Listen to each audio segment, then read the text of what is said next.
Thank you. Thank you very much and welcome. I'm Father Mitch Pacwa, and welcome to Scripture and Tradition.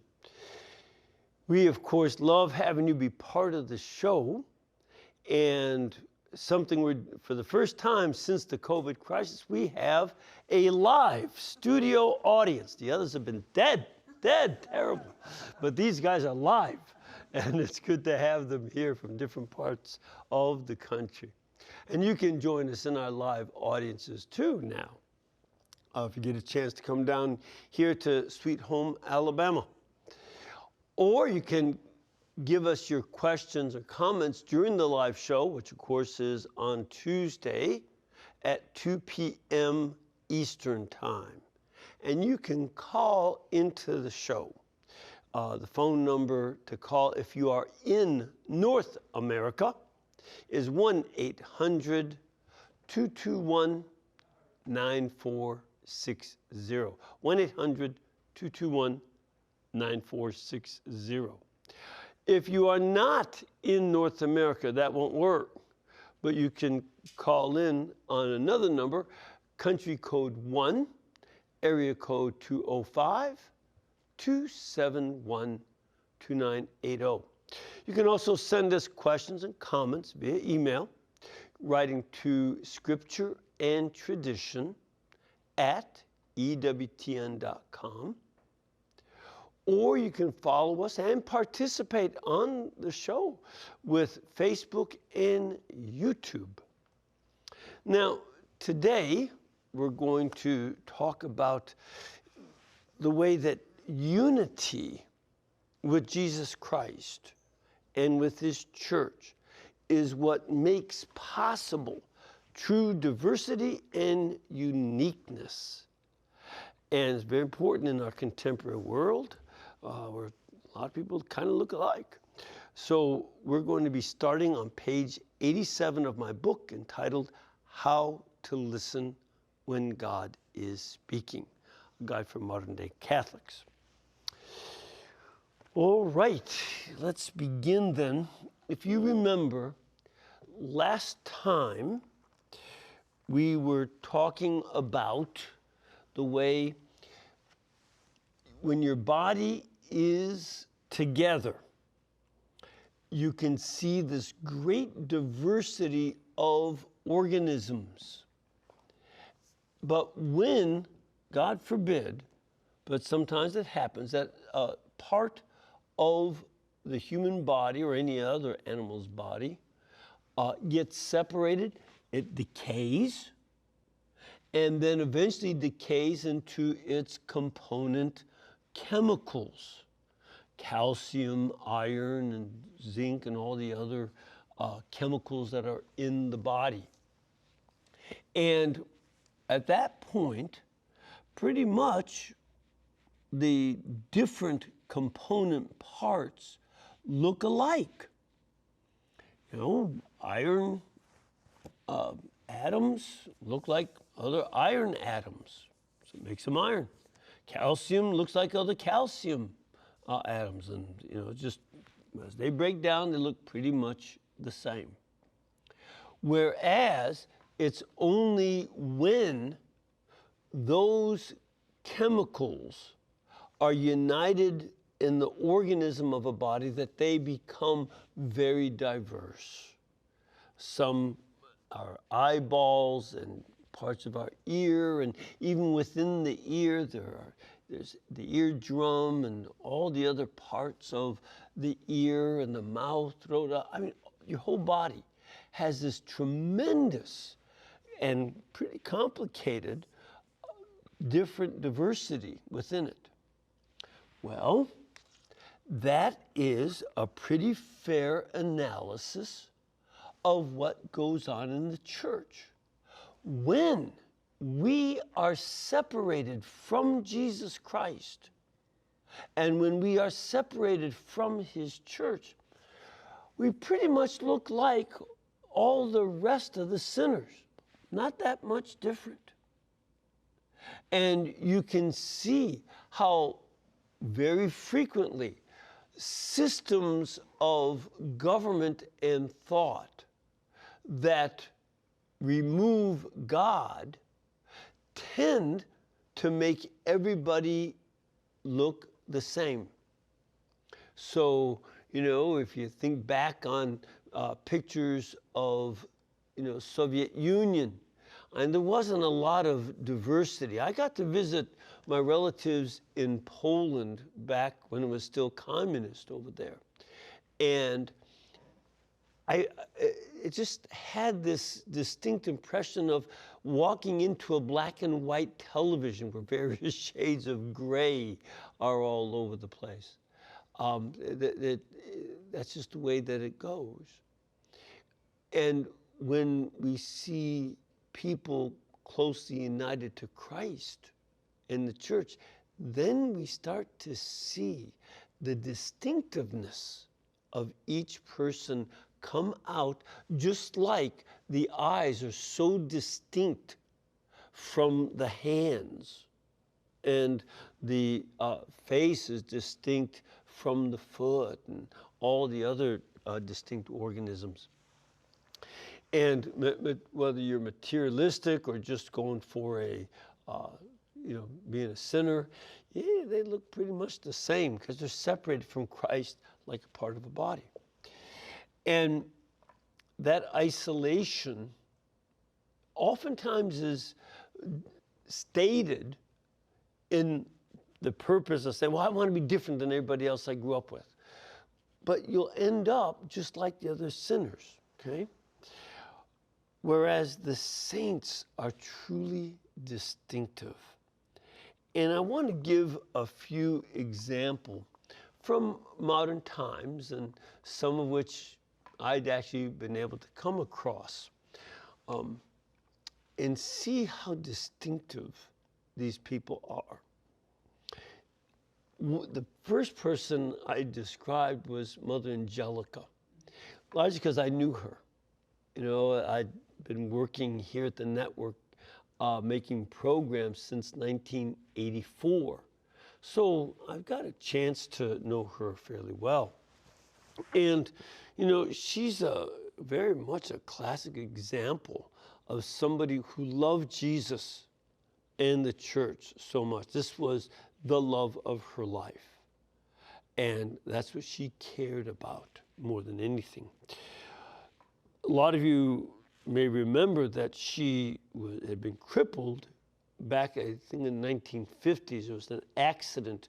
She was polishing the floor with a great big floor polisher, and the wire got caught around her ankle, and when she went to unplug it, the machine started to move on its own, pulled her legs out from under her, and dragged her around the floor.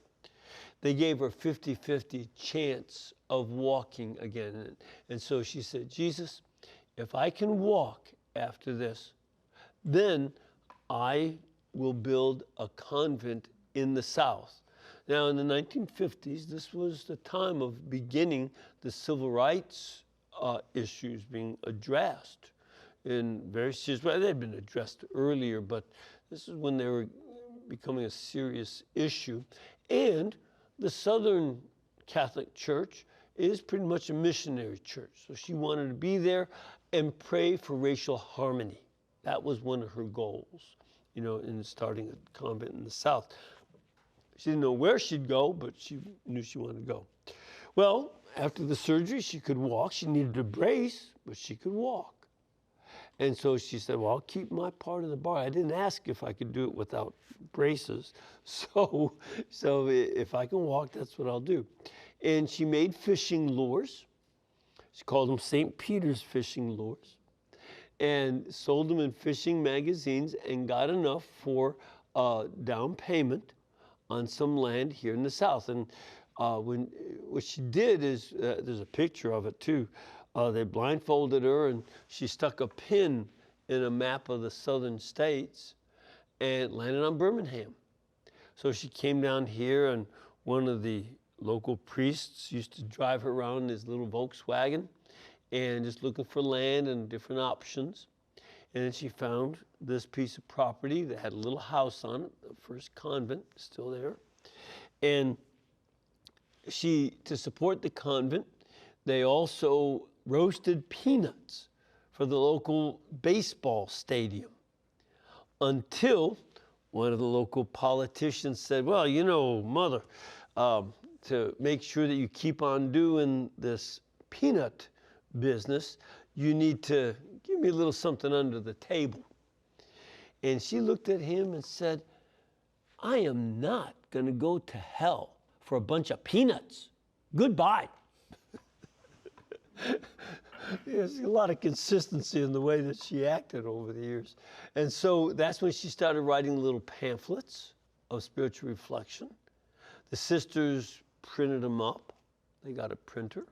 They gave them away, and people sent in donations, and that's how they survived. And she thought that the ending the peanut thing was part of God's providence. And then she got invited to do Bible studies around town and other places, give talks in other places. And she saw a TV studio up in Chicago. It was a Protestant Christian TV studio. And when she went up there, she said, Lord, I got to get one of these. And so she substitute hosted for Jim and Tammy Faye Baker, and she was a natural.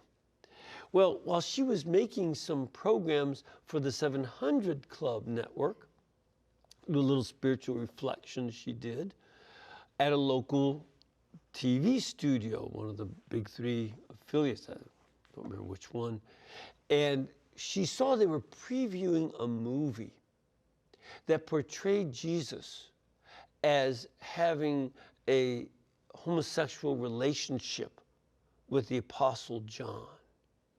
And she said to the man, you call yourself a Christian and you're going to show that? And the guy said, well, Mother, that's what the network sent me. And said, look, if you show that movie, I'm not going to make any more TV shows in your studio. And he said, but Mother, you need my machines. I said, you're right. I need your machines, and you need your machines. But God doesn't. Goodbye. She stormed out. For 3 days, she stewed, as she often did.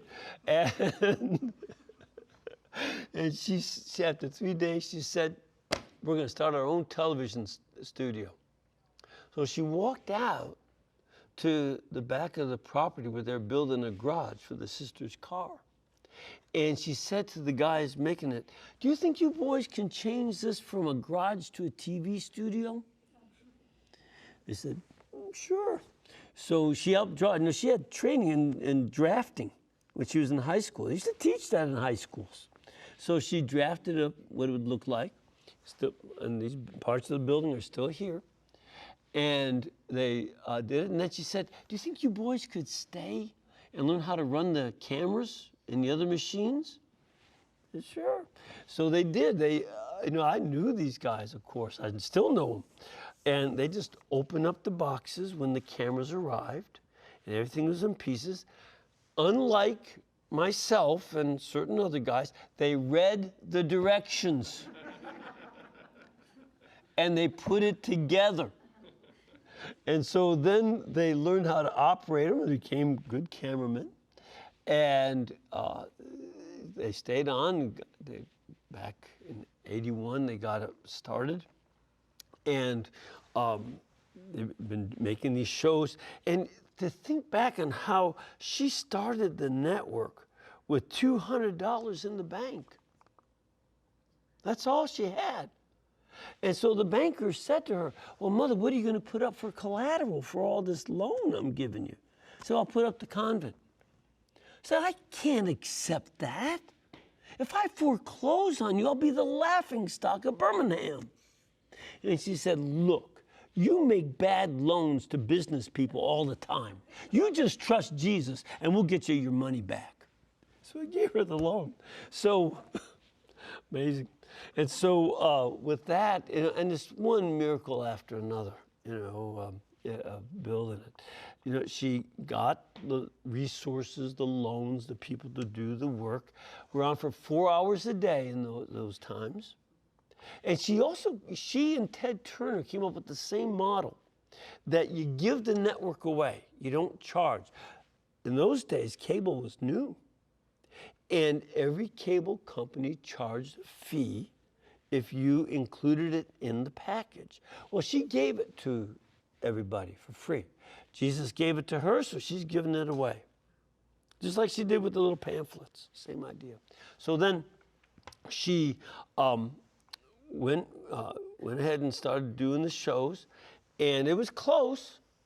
It was close a lot of times, but when you think of how we went from that, and great help from the Knights of Columbus, especially in the great state of New Jersey. They were the really big pushers for the network. We got started all over the place. And now, from that $200 little bit of money she had, we now reached nearly 400 million homes. 400 million homes around the world just with TV. And that's in English, 24-hour Spanish, 24-hour German. And now we're starting up some French programming. It's remarkable, for Africa especially. And, you know, it's plus the internet and radio, all this stuff. So she just kept listening to Jesus and did this great work. The second person from our own times I want to mention is Mother Teresa of Calcutta. She'd gone to India. She was from Albania. And she had gone to India to teach at a girls' school. But she saw the masses of poor people who not only couldn't go to school, they couldn't eat. And she felt she had to go leave her order and start working with these needy people. And she was pretty much living out on the street like they were. But eventually she began helping them, and people responded to her calls for help. And she had places for them to die with dignity, picking up orphans, taking care of lepers, all these different folks. And she started a community of sisters, and then later on of brothers, to work with the poorest of the poor. That was her goal. And she treated with people of all kinds of diseases, not only leprosy, but terminal disease like AIDS and such. They were one of the biggest providers of help to people with AIDS.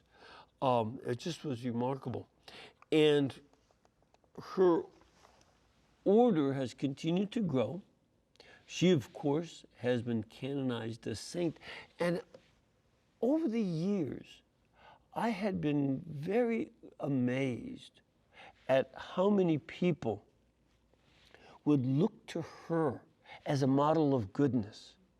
And I remember Jewish comedians even saying, "Oh, you want me to be as good as Mother Teresa?" I mean, everybody would just use her as the norm for what it meant to be a good and generous person. And the only ones who didn't like her were some of the atheists. I don't know if you remember, there was one atheist who said that Mother Teresa of Calcutta was the wickedest person in the 20th century. I said, man, think of the competition she had for that prize. She had Joe Stalin, who killed 61.9 million people, and Adolf Hitler, who had executed 10 million people. Mao Zedong, about 90 million people. Pol Pot, half of his country he killed. And she won the big prize. Now, of course, the atheist guy may have thought that the other guys weren't quite so bad as she, because they were atheists like he was. But, you know, it's just remarkable. But other than he, most people recognize how good she is and what a distinct work she did. I mean, I can remember the days when she was on a plane. She would go up and down the aisle. See, in those days, planes used to give you food. Not like today. They get a meal, sometimes more than one meal, and drinks. And she'd go and pick up all the leftovers and then take them to the poor herself. just and later on, some of the airlines started helping out the poor with the leftover food.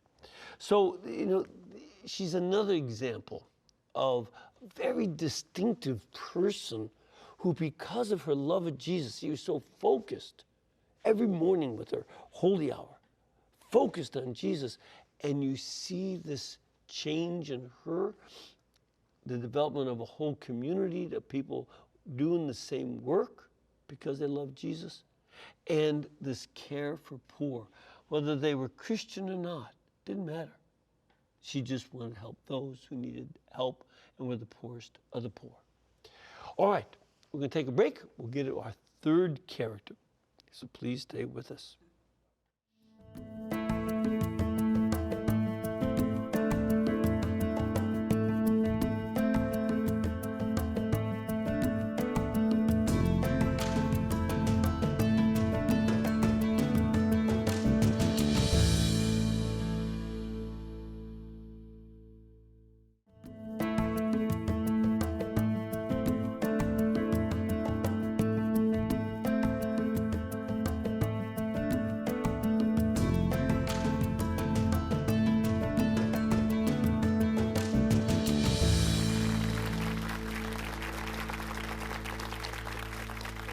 Thank you and welcome back.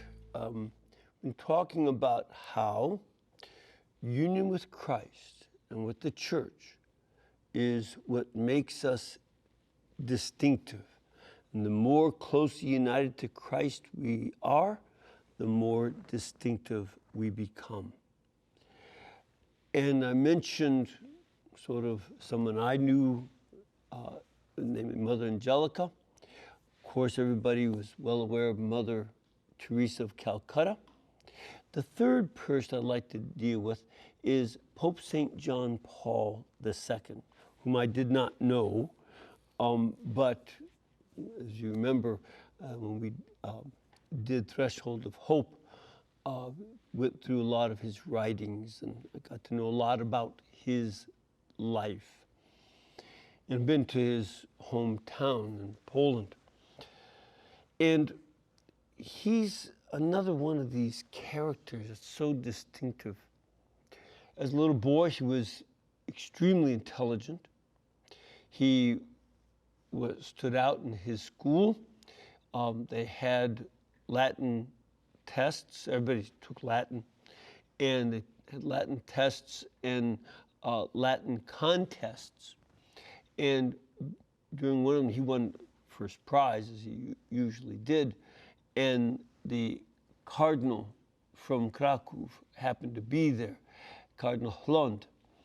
And Cardinal Hlond had said to him, "Do you want to be a priest?" And young Karol Wojtyła said, "No way." He had no interest. He wanted to be an actor. Okay? So when he graduated high school, went to the University of Krakow in 1938. But after 1 year of study, or just as the second year was about to start, the Germans of the Third Reich under Adolf Hitler invaded Poland September 1st, 1939. And within a short few weeks, Poland had enough trouble resisting the Germans, but at the same time, the Soviets invaded from the east. There was a double invasion, and they could not withstand, two superpowers attacking Poland at once from two different directions. So Poland capitulated and was divided in half between the Soviets and the Nazis. And his professors, there's a famous photograph of his professors at the Jagiellonian University in Krakow being put into a truck, and they're all exterminated, they're all killed. Wiped out a generation of schools. Matter of fact, when I was in undergrad, we studied symbolic logic, and the Poles were the leaders of the symbolic logic part of philosophy. And their writings went to 1939, that was it. And they're all dead. So that school came to an end. And he had to go and do forced labor at a quarry near Krakow. Interestingly, that quarry was just across railroad tracks. Now it's covered up with a mall. In the factory, the Solvine factory was where he worked. But it was right across the railroad tracks from the convent where Sister Faustina had lived and died. She died during his first year as a student. And her grave is on a little bluff looking over that quarry. And on the way home, he would pass through the convent and stop and make a visit at the convent chapel because the Germans had closed down all the churches but that one in that part of Krakow. And so he'd stop and make a visit and go home, where he and his father had a small apartment. He also met another layman who trained him in the spirituality of the great Carmelite saints. And so he learned more about prayer from this other gentleman. His father died, so he was totally alone. His mother had died years earlier when he was very small. His older brother had died. He was a doctor, and he contracted an illness while treating patients. He had nobody. And I think it was in 44, the Nazis came looking for him. They were going to arrest him. He had been in the basement of his apartment building, and he just knelt there with his arms outstretched, willing to take whatever God gave him. They never looked for him down there. Amazingly, they're usually pretty thorough, but not that time. He went to the palace. During this period, he felt the call to be a priest, and he stayed at the cardinal's residence, who was still Cardinal Lund. And he was trained to be a priest there, got ordained right after the end of the war. And the cardinal, still recognizing his brilliance, sent him to Rome to study. And he did a doctorate in Rome. And came back, was a parish priest, working in small country parishes at first, but later on also becoming a professor. And very quickly, remember, keep in mind, 1/3 of all the priests in Poland were executed by the Nazis. 1/3 of all the priests, and about 1/3 of the whole nation died between the communists and the Nazis. It was 10 million out of about 30 million people were killed in Poland, both in the camps and in battle. So it was a difficult time, and in his 30s, he was made the auxiliary bishop of Krakow, and then made the archbishop and the cardinal during the Vatican Council, which he attended. He was part of writing Gaudium et Spes. He wrote part of that document, and he's on one of the committees for it. And he came back to Krakow, and it's very interesting. There were a lot of people in the United States who did not understand why Poland had not experienced the turmoil after the Vatican Council that we had in America, other English-speaking countries, Australia, England, Ireland, and the continent of Europe. A lot of the decrease of vocations, people stopped going to church and all that, but not in Poland. The faith stayed strong, and there were plenty of people, including somebody. I remember attending a lecture by Hans Küng, who said, well, the Pope is from Eastern Europe, he's Polish, and, they didn't really get Vatican II. I was ready to get him. I was furious at that because that was just ethnocentric, as we'd say today, kind of criticism. It had nothing to do with what really happened. Pope John Paul prepared the people of Krakow to understand what the council actually said, not what people said the spirit of it was, but the actual content. And he wrote a book on that. And so he gave that book to his people and trained them in the ways of Vatican II. And then as the church in his diocese flourished, and he went toe-to-toe with the communists, stared them down any number of times at Nova Huta and other places, he was eventually elected pope. And I remember myself, when I heard that it was a Polish pope, I was very excited. I went down to the streets of Chicago, started passing out chocolates. They weren't big chocolates, they were little chocolates, but they were good. And so, and we saw that he began to turn around because he understood Vatican II so much better than most of the folks commenting on it. He didn't have a superficial understanding. And he ended up going to most of the countries of the world. He was the attractor of the largest crowds in human history when he celebrated Mass in the Philippines. 5 million people came to Mass. It's just remarkable. And this was part of this tremendous change that he brought about.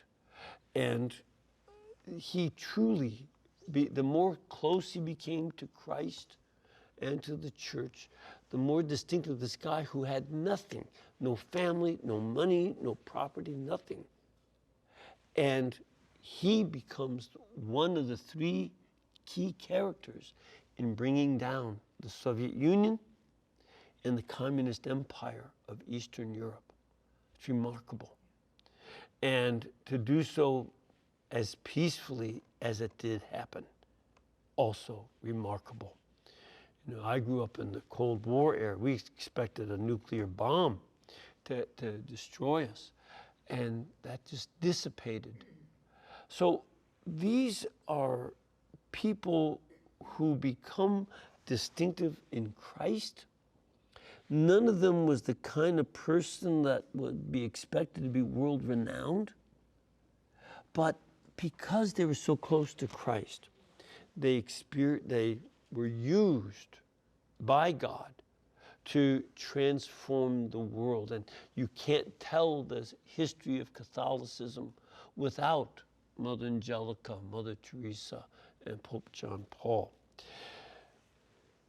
We can see that we have the same task in our modern times.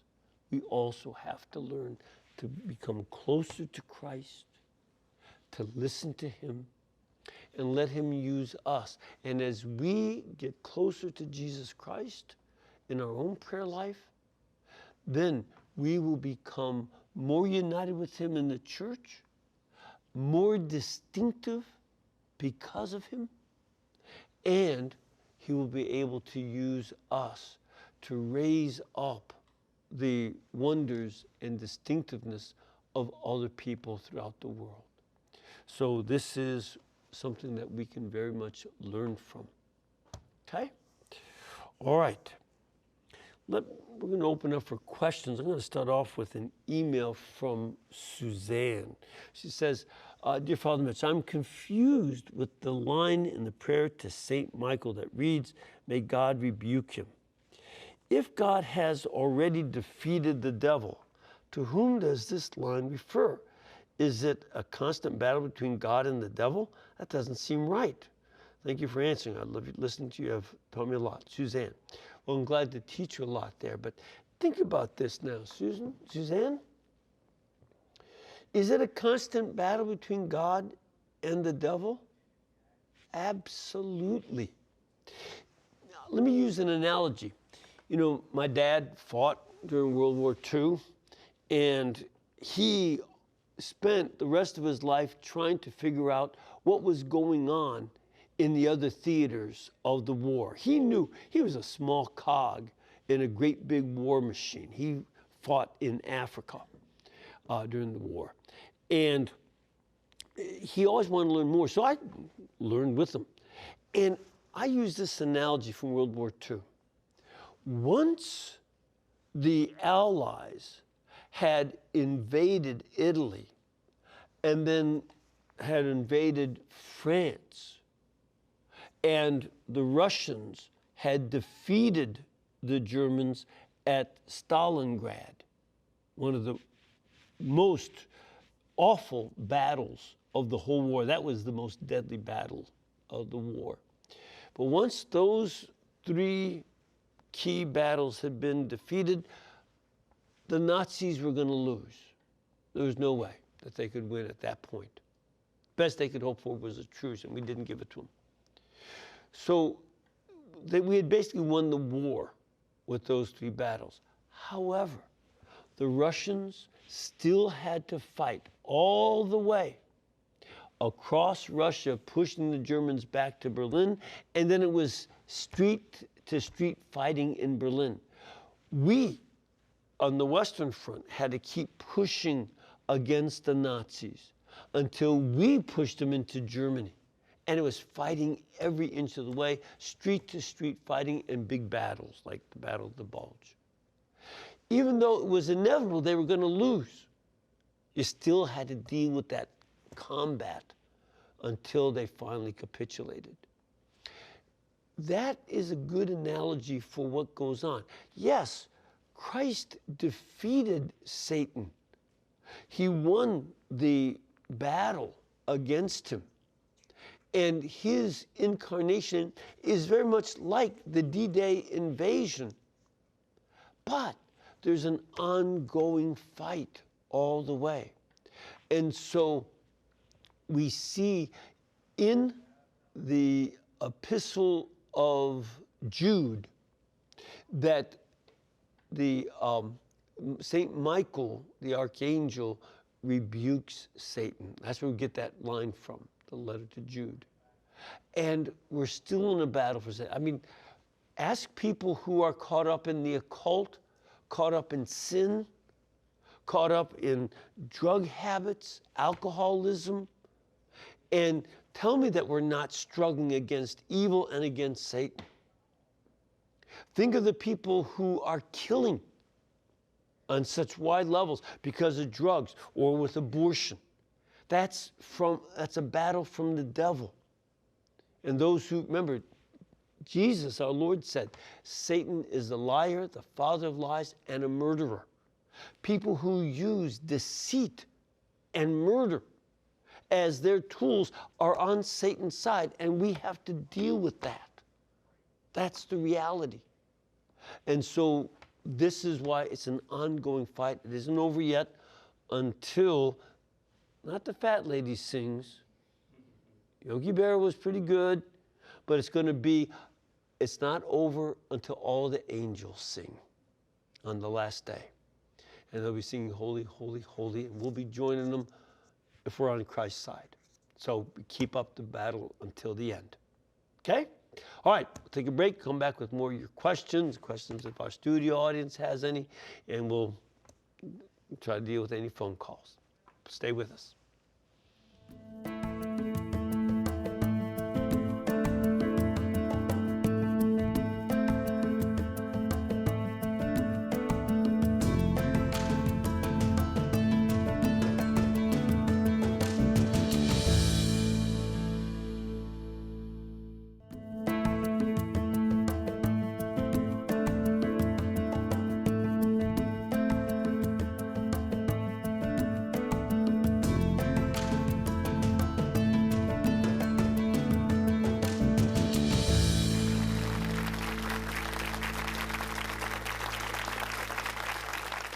All right, we have a studio audience and they have questions. So we're going to start off with this young lady here. Ma'am, where are you from? I'm from Nashville. Nashville, all right. I love that town. Went to grad school there and came to like it quite well. It's a good place. Yeah. So what's your question? My question, you spoke of 3 people, Saint Pope John Paul II, Saint Mother Teresa, and Mother Angelica. And so my question is Mother Angelica on the path to sainthood? We can only hope. But in terms of the process of canonization and beatification, all that, that would be something that you can only even start to think of that 5 years after the person has died. Now, she died 5 years ago in April. And of course, she is buried in the crypt of the lower church in Hanceville. And a lot of people do come there. And the process of canonization is something that should come forth from the people of God. It's not like, okay, we got a great campaign here. We got people who will do the PR, and we're going to be getting all these folks lined up, and they'll be, no. If this comes from people by the Holy Spirit inspiring them to promote this, then we'll let that happen, and it'll be up to the bishop to promote that kind of cause. If there's what they call a cultus, when you say the word cult, it sounds like some weird group, but it's just that there is a development of people seeking her intercession and wanting to imitate her and things. So that's something that should come up organically. If it does, then that process will start to get formalized. But that we'll just see how that just goes, okay? Ma'am, yeah, where are you from? Thank you. My name is Raina Emerson. I'm from Albuquerque, New Mexico. Great town. And you answered my question. Oh. I asked if Mother, I'm very nervous, if we had heard of any miracles from Sister Angelica, but you said to wait in time. Well, and people are asking her intercession, and they're sending us stories. We don't publish them, but different times people seek Mother's intercession. That all gets recorded, and again, if there are clear signs of the miraculous, this will be something that will be made known to the bishop, who will be in charge of that process. Okay. We have a caller, Matt. Is that right? Yes, it is. How are you, Father? Fine, thanks. Where are you calling from, Matt? I'm calling from Saskatchewan, Canada. Wow, that's great. Welcome. And what Thank is you. your question? My question, Father, is it possible for the devil to steal someone's vocation to religious life or priesthood before it comes to fruition, or before it's, I can't think of the right word, before it's cultivated? Yeah. I asked because as a child I wanted to be a priest, but by the time I was a teenager, I was struggling with sins of the flesh, same-sex attraction and such. So I guess I'm wondering whether, if that's possible for the devil to do. Sure. There are a couple of things. When you're dealing with a vocation, I don't know that the devil would be stealing the vocation. I'm not sure I would put it that way necessarily. But what the devil will certainly do is put a number of temptations that go to a person's greatest weakness. I remember when I taught high school, high school students, I taught high school boys, I suspect it's similar with high school girls. that they just look, they're watching you through every class, every day, week after week. And they know exactly where the chinks in your armor are, and they go right for them. That's the way it goes. Well, if high school boys can figure that out, you can be sure that the evil one will also look for the chinks in our armor. He'll find them better than we will. And he'll know where to tempt us. And that applies to people who are considering marriage. There'll be all kinds of ways that the evil one tries to distract people from marriage. Look at our society today, where now the majority of adults are not married. This is a first. This is a first. And over 50% of the children in our society are born to unmarried parents. And as a result, you see greater poverty among those children. That's just a reality.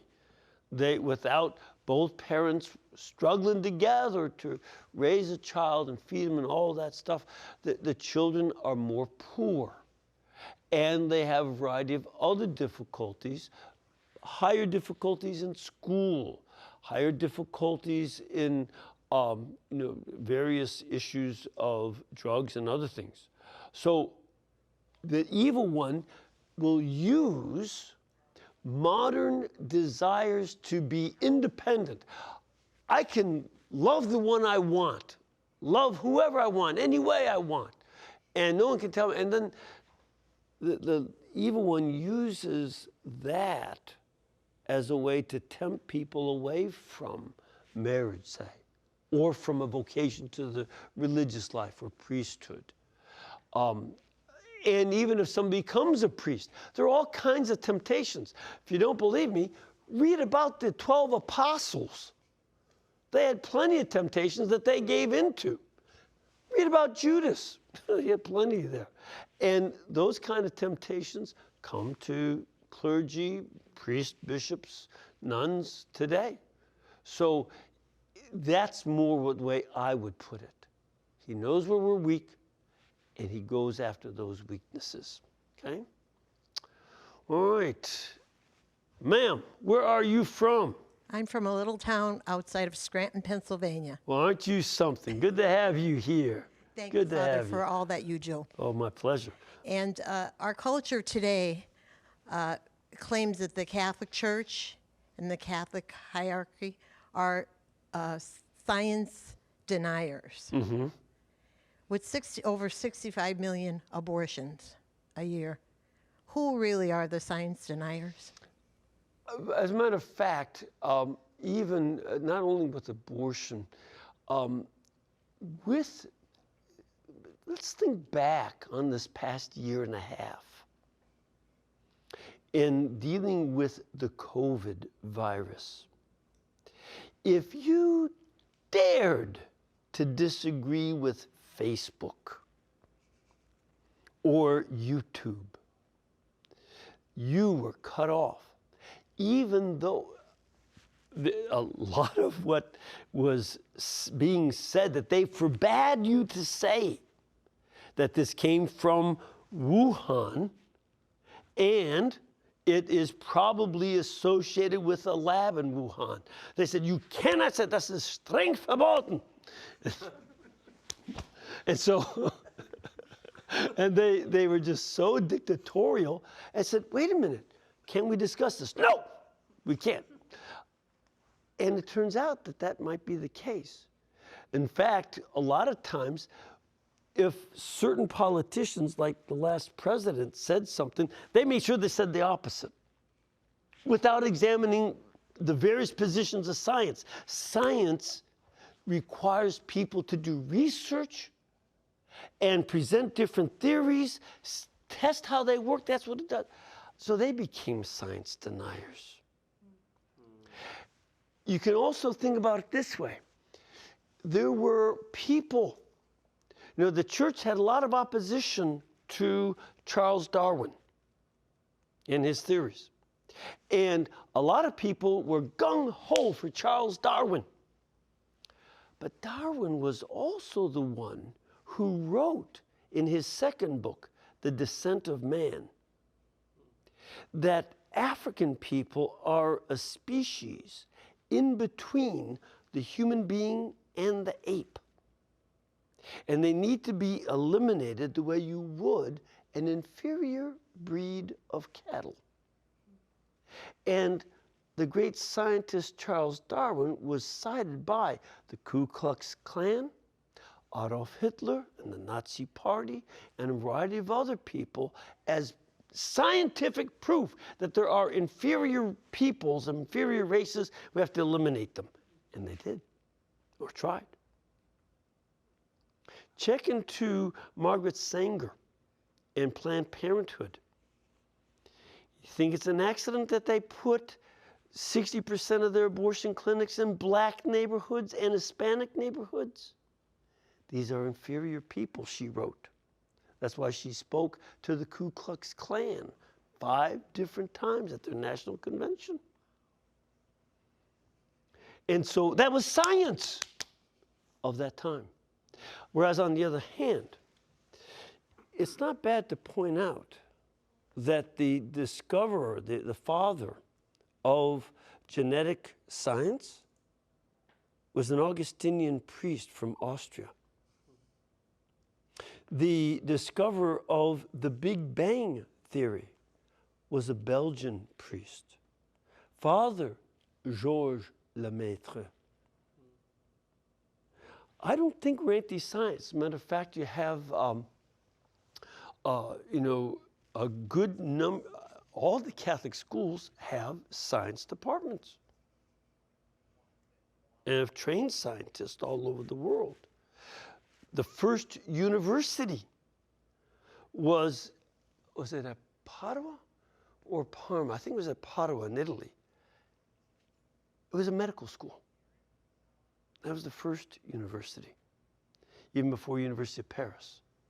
And so the church is not. Now, have we had problems with science at times? And are there some embarrassing statements? Yeah. The attitude towards the sun being the center of the solar system was a problem. But when they saw the evidence, then she said, "Oh, that proves it." They didn't want to agree with Galileo because he didn't have the evidence yet. And he was kind of wrong. The sun was not the center of the universe, just of our solar system. But science was learning too. And so now the popes have an astronomical observatory since before Galileo. And they taught him. And cooperated with him. So, but I'm out of time. Sorry. Lord bless you all and keep you and cause his face to shine upon you. The Father, the Son, and the Holy Spirit. And again, this network is brought to you. This way Mother was inspired by our Lord to have it set up. That is brought to you by you. So please keep us in between your gas bill, electric bill, and cable bill. And we'll pay our bills too. Thank you.